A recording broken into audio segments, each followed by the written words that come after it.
Ladies and gentlemen, thanks very much for that introduction. It's a joy and a pleasure to be with you.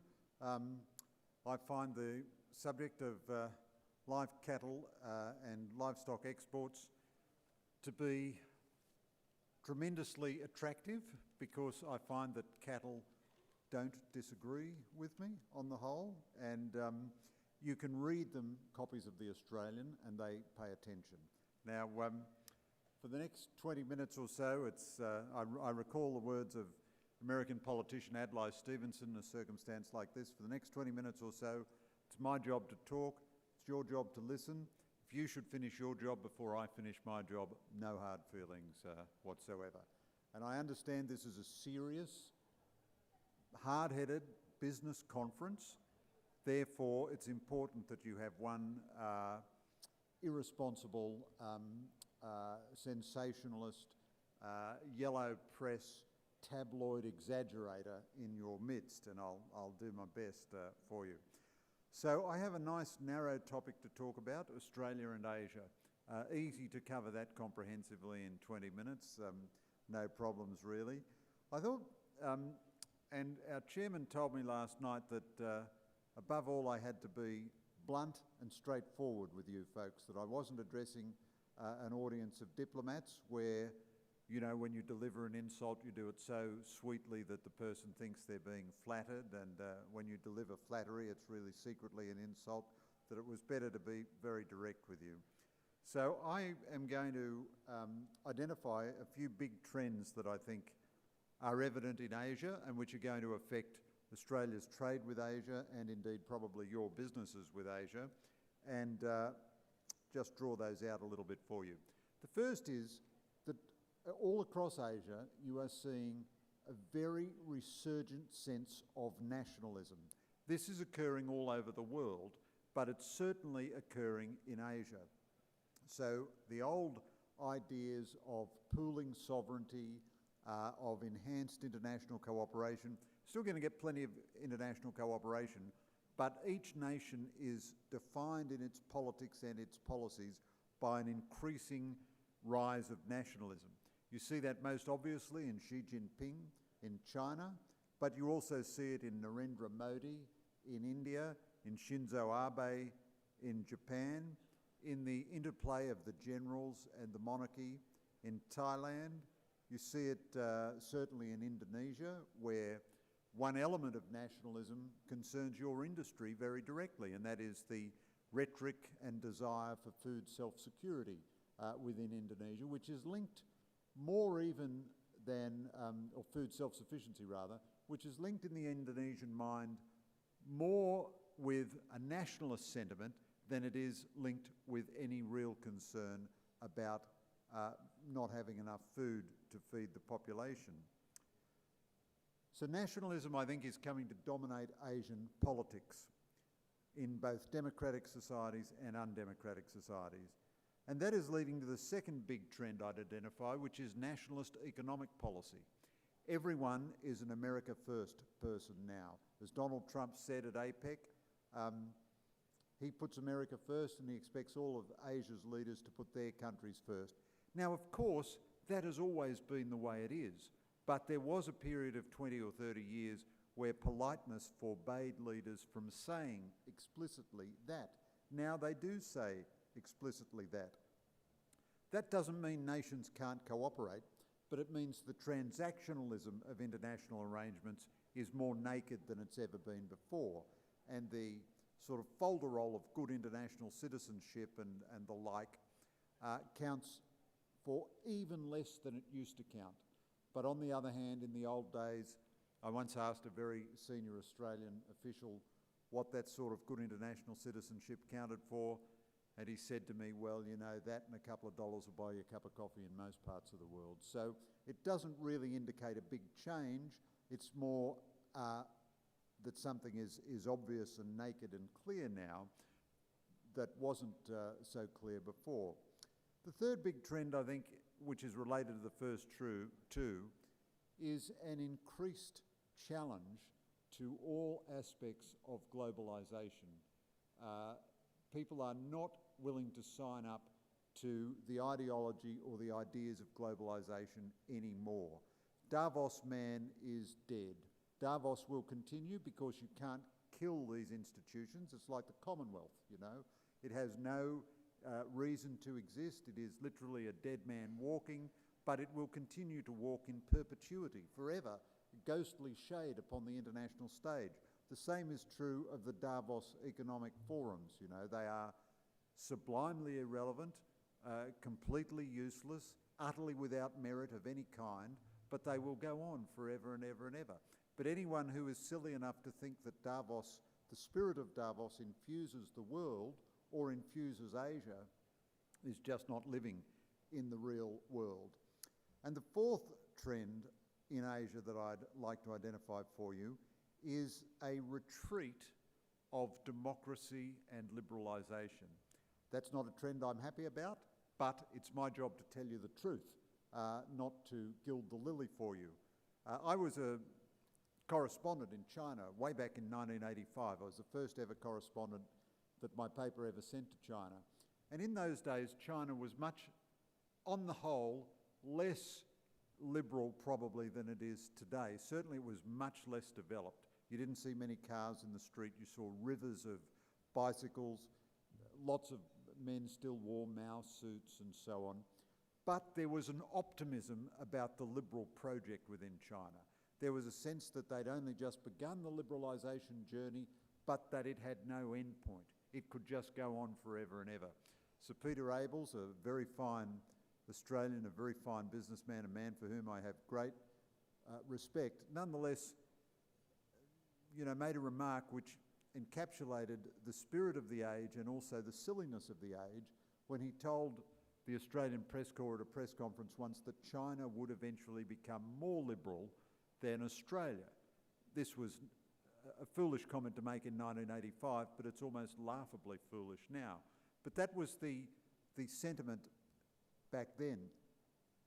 Liberalisation in China has gone into reverse, and you've seen increased authoritarianism. We've seen democracy suspended in Thailand as the military rules. We've seen the election of a very tough or autocratic president in the Philippines. We've seen the definitive end and reversal of liberalisation trends in Vietnam and in Cambodia. There was a little while, not long after the Australian-sponsored peace process in Cambodia, when there were semi-credible elections in Cambodia. That's all gone. So the big triumph for democracy in Asia is Indonesia, or for new democracy. India is the other great triumph for democracy, but Indonesia is the triumph for new democracy. Their democracy is holding, but at the same time, illiberal trends are emerging as well, as we saw with the jailing of the governor of Jakarta, Ahok, for misrepresented and mistranslated comments that he made of a most inoffensive nature, that the Quran didn't prevent people voting for non-Muslims as political leaders. He's now in jail as a result of a statement as mild as that. So that's another big trend to be aware of. And the idea, which my friend, whom I esteem immensely, Gareth Evans, when he used to be Prime Minister, talked about once, of convergence in political values between Australia and Asia, is complete bonkers now. You couldn't possibly argue that. We've just endorsed same-sex marriage. Good luck if you're going to sell that one in Indonesia. And the idea that we are somehow on a convergent path politically and culturally is crackers. Now, that doesn't lead us to engage less with Asia, but we've got to engage realistically. Now, there's another big factor in Asia that I draw your attention to, which is that the two biggest players have a great deal of uncertainty surrounding them. The biggest, most powerful leader in Asia, of course, is Donald Trump. The most powerful nation in Asia is the United States of America. Any Australian who doesn't realise that doesn't understand anything at all about Asia. The central reality of Asia since World War II, and perhaps for the last 100 years, has been American power, and it's going to continue to be the central reality of Asia. But nobody can understand what Trump's Asia policy is, perhaps least of all Trump himself. We don't know whether Asia policy is his crazy tweets or it is the sober, sensible statements of his Secretary of State Rex Tillerson, his Secretary of Defence Jim Mattis, his National Security Advisor McMaster, his Chief of Staff Kelly, all very, very good people, much better than the people they replaced in the Obama administration, but you don't know whether they represent the reality of Trump policy or Trump's crazy tweets represent the reality of Trump policy. We don't know whether Trump is going to lurch into some protectionist trade agenda. He said he would as a candidate. He's been elected now for 12 months and he hasn't done it.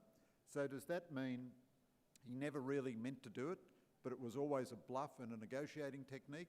Or does it mean he's so incompetent that he can't get it through his own system and he's going to come back at it later?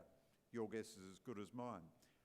But I would suggest to you that there is an equal level of uncertainty about China's leader, Xi Jinping. Now, China's leader, Xi Jinping, has quite a lot of similarities to Trump. They're both arch-nationalists, they're both portly sons of privilege, they both grew up in gilded cages within their respective societies. They are both utterly ruthless and they are both destroying the institutionalism which they have inherited. In China, after the Cultural Revolution, there was a tremendous desire to move away from one-man rule. So you got the convention that the posts would be divided, party general secretary, president of the state, chairman of the military commission and so on, all made into different posts. There would be a collective leadership in the Politburo and the Standing Committee, and that no president could have more than 2 terms. At the same time, whenever you talk to the Chinese about human rights or anything like that, they'd talk to you about their developing legal system. And whenever you talk to them about trade, they'd talk to you about their developing legal system. Xi has reversed all that. He's thrown all that out the window. The institutionalism has been swept away. The Politburo Standing Committee has been reduced in size and reduced in status to a rubber stamp. He has taken all the posts himself, not quite as bad as Kim Jong-un, but moving in that direction. He's known, the great sinologist Jeremy Barmay calls him the COE of China, the chairman of everything. He runs all the policy committees. There is a cult of personality, which the state is erecting around Xi Jinping. Now, at the moment, Xi's policy choices have all been rational. Some of them have been very aggressive, such as militarising the South China Sea, and China has continued with its astonishing cyber espionage and theft of intellectual property and so on. But at the same time, it has stayed within the forms of international organisations. But the reason I say there's equal uncertainty about Xi as there is about Trump is that one-man rule is inherently very unstable. If that one man goes a bit crook or loses his judgment, there's nothing to stop very bad decisions. We don't know the limit of Xi's strategic ambition in the South China Sea. We don't know how he's going to react in trade policy down the track. And he's had disputes with all of his neighbours and all the nations of Southeast Asia, even as he's seduced them, even as Chinese money has been so powerful. So there's tremendous uncertainty within Asia about the 2 big players, Trump and Xi Jinping. Oddly enough, we have much more certainty about the other 3 big players. Shinzo Abe in Japan has been a model of stability, and Japanese policy has been incremental and very predictable and very effective with Trump. Narendra Modi has been an effective economic reformer in India. And of course, India has the stability of a democracy. The paradox always is that a dictatorship often looks stable at the surface, but underneath it's very brittle, whereas a democracy looks brittle at the surface because all the politicians are bickering all the time, but underneath its structures are very stable because its government always has the legitimacy of elections. Modi is a very effective Prime Minister, nationalist but democratic, and the Indian economy is motoring along and will for a long time be the fastest growing substantial economy in the world. And the third leader who is looking stronger all the time is our own neighbour and friend, Jokowi in Indonesia. He has recovered his political position after a lot of difficulty a year or 18 months ago, he has reasserted his leadership in the parliament. His poll ratings are very good.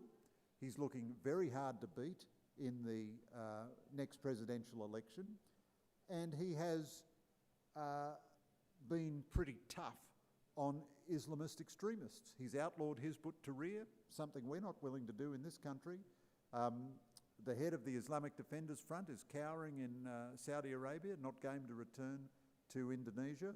The guy, although Ahok, the former governor of Jakarta, is in jail, which is a tremendous travesty, the guy who first made the fake video misrepresenting Ahok's remarks is also in jail.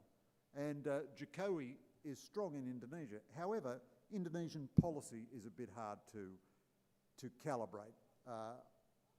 At the same time, they'll talk a good talk about free trade, but Jokowi himself, among many others, talks about food self-sufficiency, which is the opposite of free trade.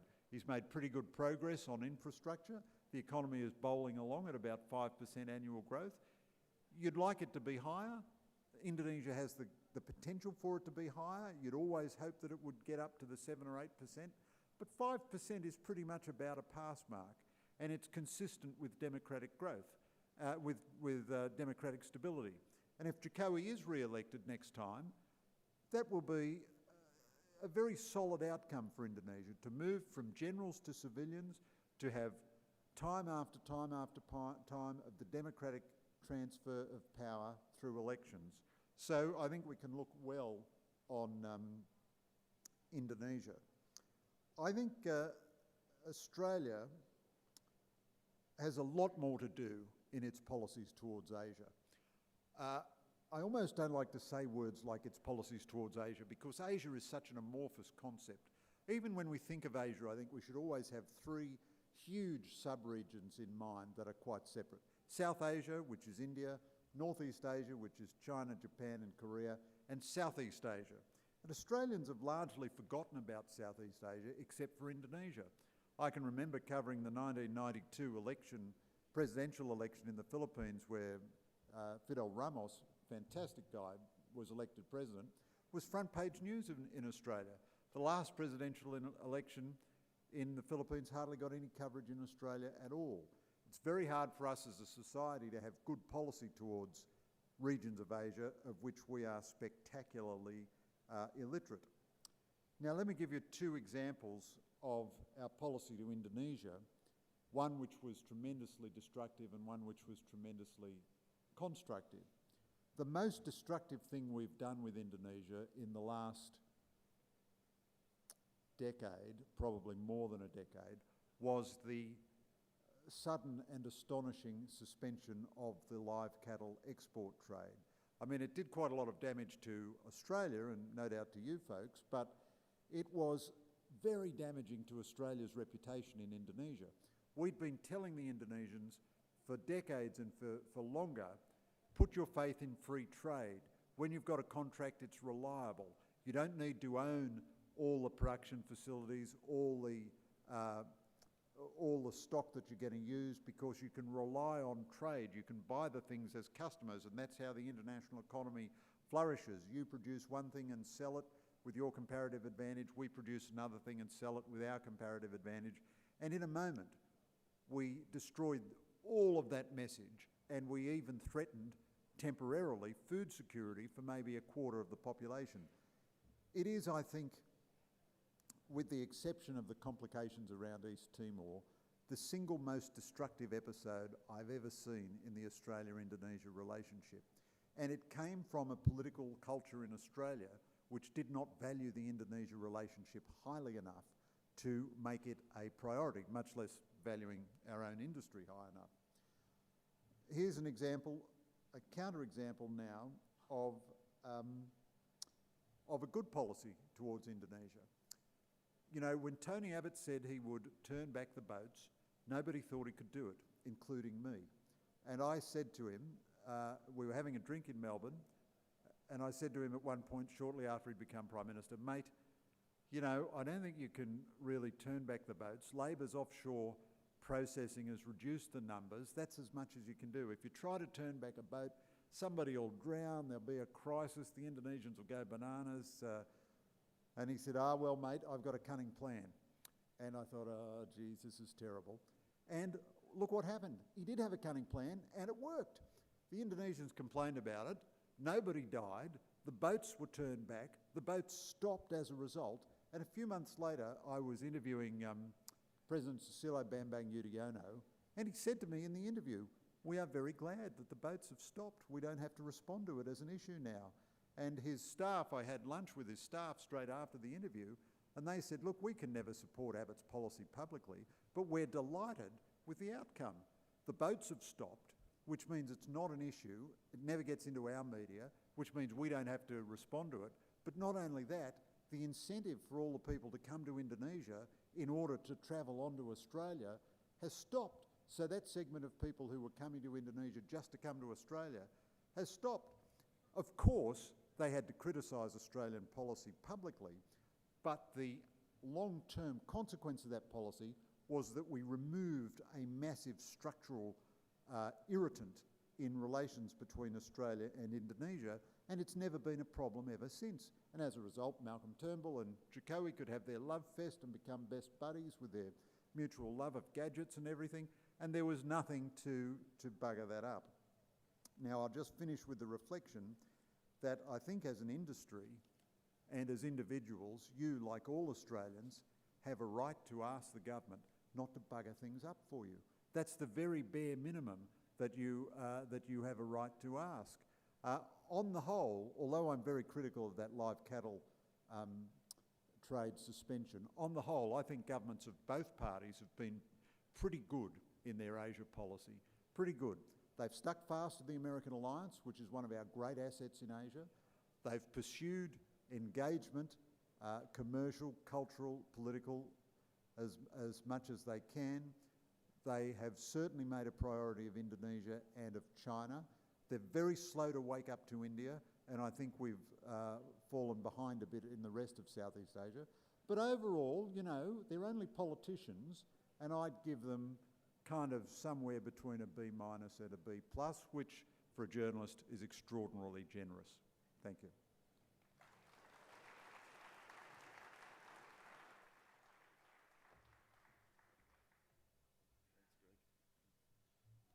Well, thank you, Greg. And Greg and I had a conversation last night as he was heading out of the room, and I asked him to do exactly what he's done now. So I'm really pleased about that. It was exactly what we needed to hear, I think, Greg. So, questions, if anybody has them. Oh, there we go. Sorry, right at the back of the room there. Yeah.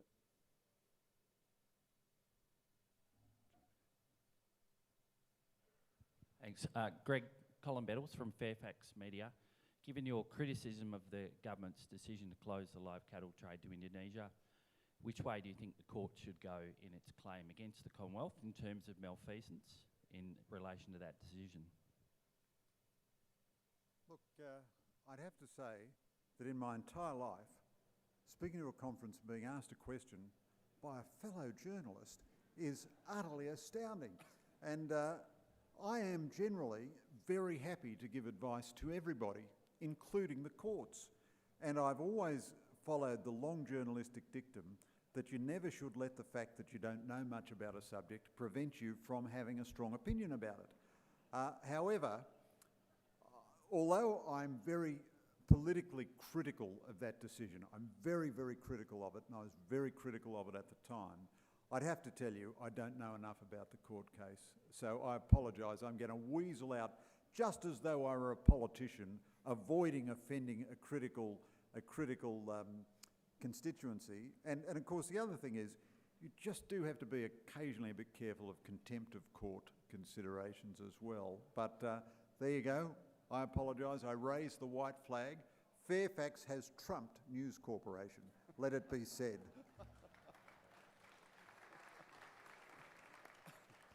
That's a great answer, Greg. You're happy, Cole? Another question there. Yes. Hi, Kim Haywood, WA Farmers Federation. Be really interested to get your views on foreign ownership and purchase of businesses in Australia. This is a really interesting question, and it's a really interesting question at many, many levels. I think the sale of the Port of Darwin was a shocking blunder by the current government, a shocking blunder. And it spoke to very poor processes, ill thought through and poorly coordinated. However, it did lead to reform of those processes. So now all critical infrastructure which may have a national security dimension goes through a proper consideration. We had to reform the Foreign Investment Review Board somewhat to put David Irvin, a very, very distinguished Australian public servant, former head of ASIO and former ambassador to China, on the Foreign Investment Review Board. I still don't think we've got our processes altogether right. Now, I must say I have two contradictory impulses when I respond to that question. Partly, I'm a well-trained foreign editor with globalist free trade instincts saying, well, if any foreigner is silly enough to want to buy something that I own for more than it's really worth, God bless him, you know, and if ever I auction my house, I want as many foreign buyers as possible on the lawn, you know, I'll serve them everything, dim sums, curry, anything to get them. I want their money. On the other hand, I am uneasy about too many strategic assets going into foreign hands. There are different foreign hands from different foreign hands. You know, we used to distinguish Chinese state-owned enterprises from Chinese private enterprises. One of the consequences of Xi Jinping is that that distinction no longer matters. Xi has now decreed that there will be a Communist Party cell at the centre of the management of every Chinese company, private or state-owned enterprise. So if there is a national security dimension, it doesn't really matter whether it's a state-owned enterprise or a private Chinese enterprise. But of course, most assets don't have a national security dimension. I don't know. I no longer really believe in the pure theology of free trade. I've had a crisis of faith. I'm an apostate, really. I'm not a complete heathen. I haven't become an out-and-out protectionist. I now sit in that middle school of agnostic uncertainty, happy to evaluate each proposition on its merits and look at the general trend, suck it and see. And we still approve overall the vast majority of foreign purchases. So I don't think you can argue that the pendulum has swung too far back in favour of closing things down. It is, of course, the truth that there is no Asian nation which is as open as us. I mean, try and invest in the Chinese equivalent of NBN. Go and try and buy the port of Shanghai if you're an American state-owned enterprise and see how you go. So we shouldn't feel any ethical pressure of reciprocity or anything like that. I think it's pragmatic, it's case by case. Politicians need to justify it to the electorate where there are clear benefits, you know, where the new owner can run business better than the old Australian owner, fair enough. I wish we didn't make it so hard for businesses in Australia to flourish themselves. It would be better if our businesses flourished than if they had to be sold to foreigners in order to flourish.